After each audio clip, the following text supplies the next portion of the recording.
नमस्ते। आज हम एक बहुत ही कमाल की ऐतिहासिक कहानी पर बात करने वाले हैं। हम समझेंगे कि कैसे अमेरिका एक शोषित ब्रिटिश कॉलोनी से उठकर दुनिया की सबसे बड़ी महाशक्ति बन गया। ये सफर कई हैरान करने वाले तथ्यों से भरा है और ये देखने में बहुत ही मजेदार होगा कि कैसे बुनियादी ढांचा और माइग्रेशन यानी प्रवास किसी भी देश का भविष्य तय कर सकती है। चलिए इस सफर की शुरुआत करते हैं। आज हम 18वीं सदी के एक बड़े विद्रोह से शुरू करेंगे। देखेंगे कि इसका भारतीय इतिहास के साथ क्या दिलचस्प कनेक्शन है और आखिर में समझेंगे कि कैसे माइग्रेशन की उस ताकत ने आज की आधुनिक दुनिया को आकार दिया है।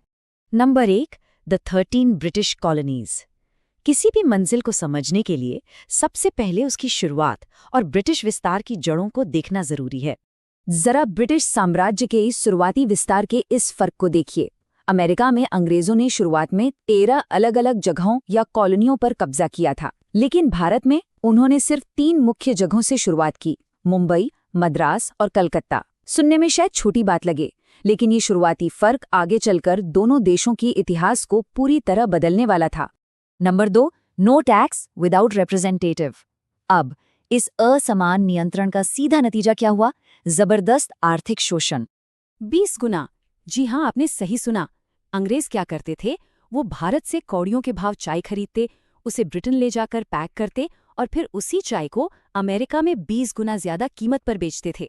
ये कोई आम व्यापार नहीं था, बल्कि सरेआम लूट थी और जाहिर है इससे अमेरिका के लोगों में भयंकर गुस्सा भड़क उठा। इसी गुस्से और दमनकारी स्टैंप एक्ट के जवाब में एक दमदार नारा गूंजा, नो टैक्स विदाउट रिप्रेजेंटेटिव।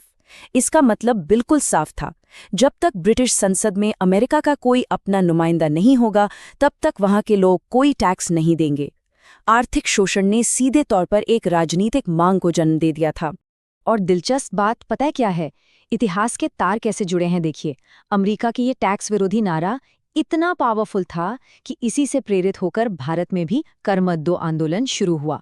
दुनिया के 2 अलग अलग कोनों में आज़ादी और अधिकारों की आवाज बिल्कुल एक जैसी ही थी। Number 3, the Boston T party. अब तक जो गुस्सा सिर्फ नारों में था, वो अब असली और सीधे एक्शन में बदलने वाला था। ये हताशा बहुत जल्द बॉस्टन टी पार्टी की मशहूर घटना में बदल गई। ये ब्रिटिश व्यापारिक एकाधिकार को सीधी चुनौती थी। हुआ ये कि सैमुअल एंड मनसन बोस्टन बंदरगाह पहुंचते हैं, महंगी चाय से लदे उस जहाज को ढूंढते हैं और पूरी की पूरी चाय उठाकर समंदर में फेंक देते हैं। उन्होंने साफ ऐलान कर दिया कि अब से कोई भी महंगी चाय यहाँ नहीं बिकेगी। कहते हैं कि समंदर का पानी भी उस दिन चाय के रंग का हो गया था। इस बगावत के बाद जो हुआ वो और भी हैरान करने वाला है। ब्रिटिश कमांडर लॉर्ड कॉर्नवालिस को इस दौरान बुरी तरह पीटा गया और वहां से हटाकर सीधे भारत भेज दिया गया और उसे सलाह कह दी गई कि अब लोगों से सीधे लड़ने के बजाय वहां पहले से मौजूद सामाजिक और जातीय दूरियों का फायदा उठाओ। ये ब्रिटिश रणनीति में एक बहुत बड़ा और खतरनाक मोड़ था। Number 4, declaring early independence. इन सब विद्रोहों के बाद आज़ादी की घोषणा को लेकर एक बड़ी ही कमाल की रणनीति अपनाई गई। जॉर्ज वॉशिंगटन जैसे नेताओं ने एक बड़ा स्मार्ट कदम उठाया। अमेरिका ने 4 जुलाई 1776 को ही डंके की चोट पर अपनी आज़ादी का ऐलान कर दिया। मज़ेदार बात यह है कि असली आज़ादी उन्हें पूरे 7 साल बाद 1783 में जाकर मिली थी, लेकिन उन्होंने 1776 के उसी दिन को अपना मान लिया और आज तक अमेरिका 4 जुलाई को ही अपनी आज़ादी का जश्न मनाता है। यहाँ भी भारत के साथ एक अद्भुत समानता दिखती है। जैसे अमेरिका ने 7 साल पहले आज़ादी घोषित कर दी थी, बिल्कुल वैसे ही भारत ने भी असली आज़ादी मिलने से पूरे 17 साल पहले 26 जनवरी 1930 को पूर्ण स्वराज की घोषणा कर दी थी और इस दिन को स्वाधीनता दिवस मान लिया था। इसे कहते हैं साइकोलॉजिकल जीत। Number 5, United States federation rules. आज़ादी तो मिल गई, लेकिन इस विशाल और 13 अलग अलग हिस्सों में बटे भूभाग को बिना बिखरे एक साथ कैसे रखा जाए, ये एक बहुत बड़ी चुनौती थी। इसका शानदार हल निकाला गया दोहरी नागरिकता और राज्य के नए कंसेप्ट से। हर राज्य को एक आज़ाद इकाई माना गया जिसके पास अपनी खुद की ताकत थी, बिल्कुल किसी यूनिवर्सिटी या रेलवे के स्वतंत्र नियमों की तरह।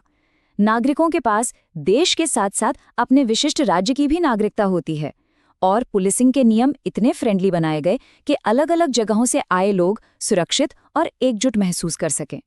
Number 6, the power of migrants. और अब हम पहुंचते हैं सबसे अहम खुलासे पर। इस नई महाशक्ति का असली सीक्रेट इंजन आखिर क्या था?